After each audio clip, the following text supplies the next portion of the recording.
La Roma imperial fue la primera superpotencia. Cambió Occidente para siempre. Y se convirtió en el modelo de dominación global. Su influencia fue incomparable y su poderío incuestionable.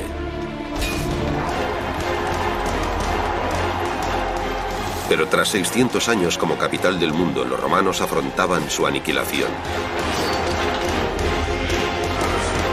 La ciudad de Roma estaba sitiada. Sus ciudadanos se enfrentaban a la peor de las amenazas conocidas. El enemigo estaba a las puertas y la capital del mundo en peligro.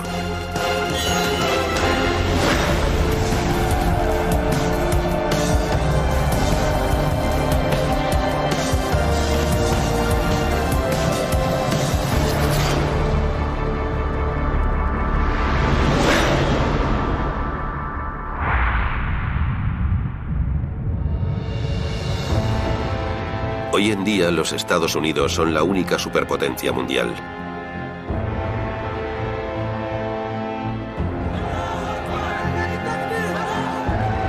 Pero a pesar de su riqueza, industria y nivel tecnológico, no han podido derrotar a sus nuevos enemigos. En las últimas décadas, las fuerzas norteamericanas habían sido atacadas en Oriente Próximo, África y Asia. Hasta que un día ocurrió lo impensable. América sufrió en su propio territorio un ataque directo y devastador. Toda la nación se sobrecogió, presa del miedo a lo que podría pasar a continuación.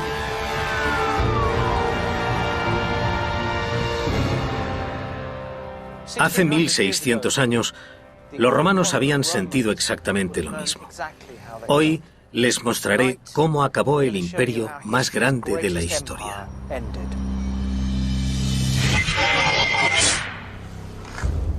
Es una historia de vanidad y arrogancia, de guerras y flaquezas y, en última instancia, de degeneración y muerte. Aquí, en el siglo V, les descubriré por qué los romanos dejaron de ser los amos del mundo. La antigua Roma transformó el mundo. Durante siglos, los romanos impulsaron la civilización humana. Pero su influencia no podía durar eternamente. El Imperio Romano acabó dividiéndose en 47 países diferentes. Y cuando eso ocurrió, la civilización retrocedió 1 millar de años. La ciencia, la tecnología, la ingeniería, básicamente se estancaron durante todo un milenio. Cuando el Imperio Romano desapareció, fue como si se apagase una luz cultural. Por eso, a los siglos posteriores, les llamamos los años oscuros. Lógicamente, tal cataclismo no se produjo de la noche a la mañana.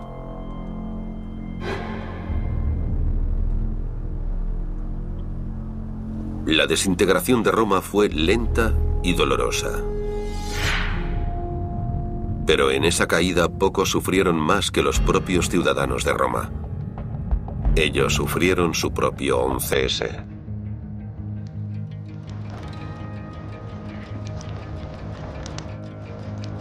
Roma está totalmente sitiada.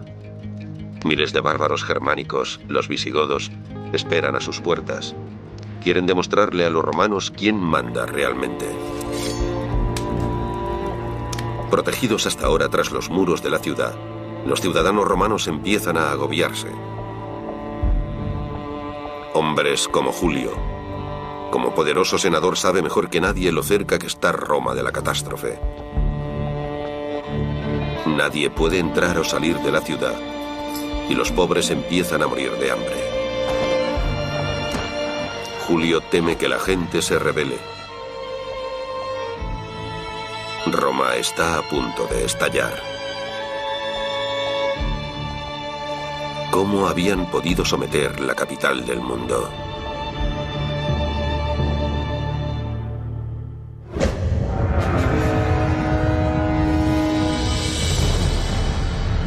Durante los últimos 600 años, Roma no ha tenido rival a su altura en cuanto a riqueza, población y poder. Todas las grandes metrópolis de hoy están en deuda con ella. Hace más de 2000 años, los 19 acueductos de Roma llevaban más agua a la ciudad de la que llega hoy a Manhattan. Y mientras el nuevo estadio de Wembley tendrá capacidad para 90.000 espectadores, las carreras de cuadrigas de Roma reunían a más del triple, hasta 320.000 personas. Llegaban desde todos los lugares del mundo. Y al llegar se quedaban alucinados. Nunca habían visto algo así. Y todo ese poder visual también formaba parte del poder político. Y Roma no era solo una ciudad. Durante 6 siglos los romanos lideraron el mundo conocido. Su poder alcanzaba los 4.000 kilómetros que separan Irak del norte de Inglaterra. Sus despiadados ejércitos aplastaron a cientos de tribus y obligaron a 90 millones de personas a convertirse en súbditos del imperio. Pero durante esos siglos de dominación, los romanos se habían ganado muchos enemigos y cometido muchos errores. Y en cierto modo, habían colocado los cimientos de su propia derrota. Una sucesión de emperadores débiles había traído la decadencia que se había fraguado en décadas de batallas entre provincias rebeldes. La arrogancia, la codicia y la simple incompetencia lograron que Roma fuese sometida y pateada en el trasero.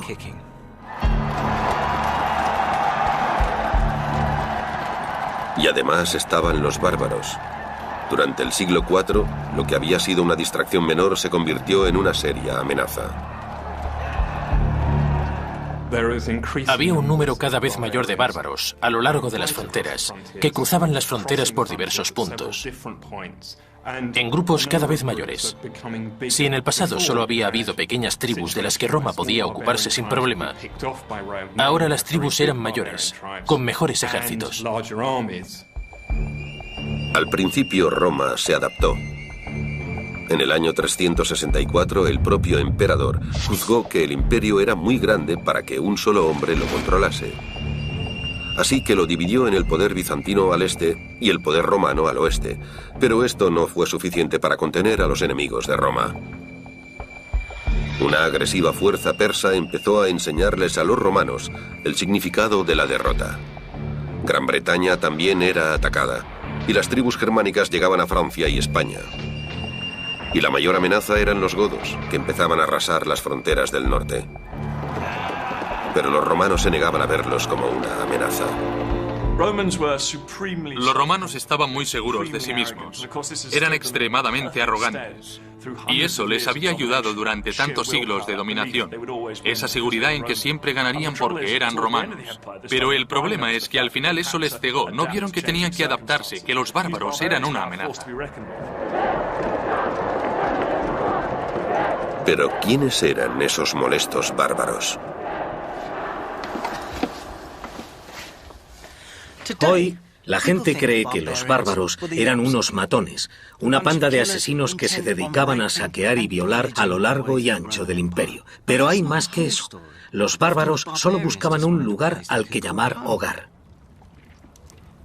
El término bárbaro fue inventado por los griegos. Para los griegos, los bárbaros simplemente hablaban de una forma que les sonaba algo así como ba, ba, ba, ba, ba.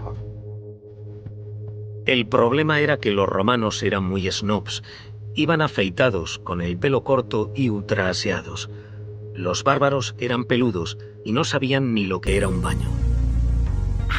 ¿Cuántas veces oímos a la gente decir: "Oh, mira esa gente, qué peludos, no se lavan"? Seguimos viendo a la gente con pelo largo con desdén.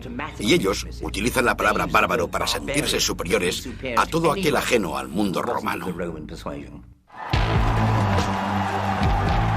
Los romanos nunca aprendieron a no subestimar al enemigo.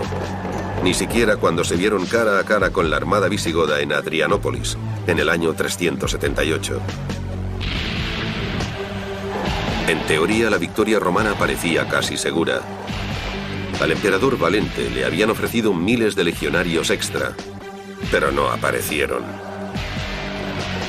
Valente no pudo esperar. Imprudentemente lanzó un ataque desesperado en busca de la gloria, pero solo encontró la muerte y la derrota.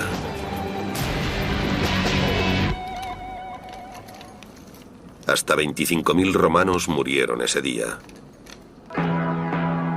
Un escritor romano llamó a la batalla el fin de toda la humanidad, el fin del mundo. La derrota de Adrianópolis es una de las derrotas más graves que sufrió el Imperio Romano. 2/3 del ejército fueron eliminados, y eso fue un golpe muy duro para el potencial de Roma.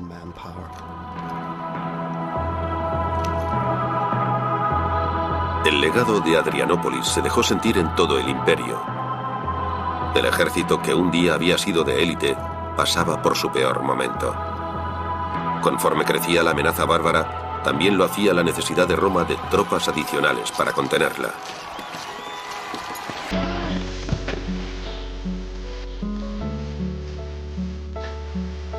Desesperados por conseguir más carne de cañón, obligaban a alistarse hasta a los aldeanos.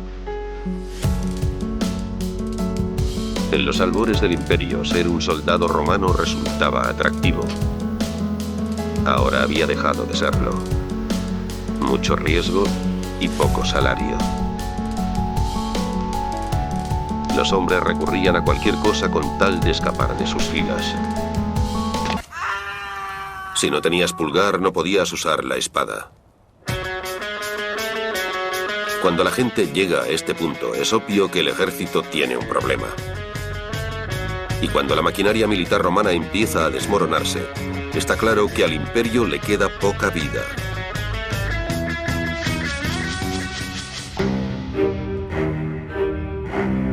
Lo que nos lleva de vuelta al siglo V, con la ciudad de Roma sitiada por el ejército visigodo, liderado por Alarico. Pero después de varios meses siguen acampados en el exterior de la ciudad. Este es Vidimer, uno de los luchadores más valientes de Alarico. Pero su experiencia en el campo de batalla no le ha preparado para lo que su jefe está tramando. Alarico conoce los puntos fuertes y débiles de Roma, pero aún así no puede tomar la gran ciudad por la fuerza bruta.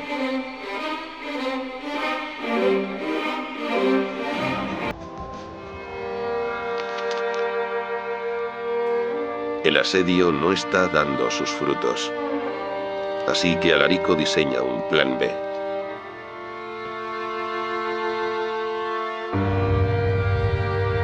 Reconoce la derrota y retira a sus fuerzas. Y deja un regalo. 300 de sus mejores hombres, que serán esclavos de los senadores más importantes de Roma.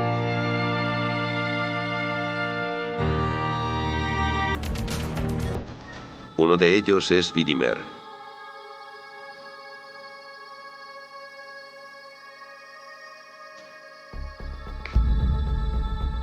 Él será esclavo de Julio.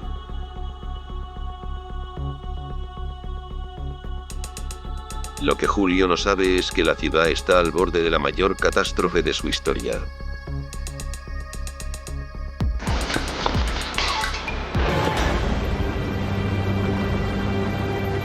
No es fácil mantenerse en el poder, como bien saben en los Estados Unidos. A la gente no le gusta que una fuerza extranjera domine sus vidas. Y en el siglo V, el Imperio Romano tenía problemas similares.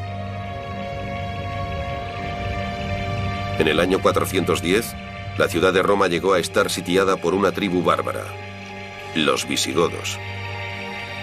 Pero tras un prolongado asedio, los godos se habían retirado.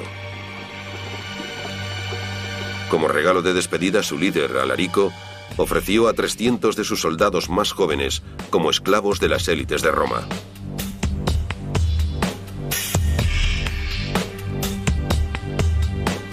Entre ellos está Vidimer. Puede que parezca un peso pluma, pero es uno de los godos más temibles. El antiguo guerrero es ahora esclavo en el hogar del senador Julio.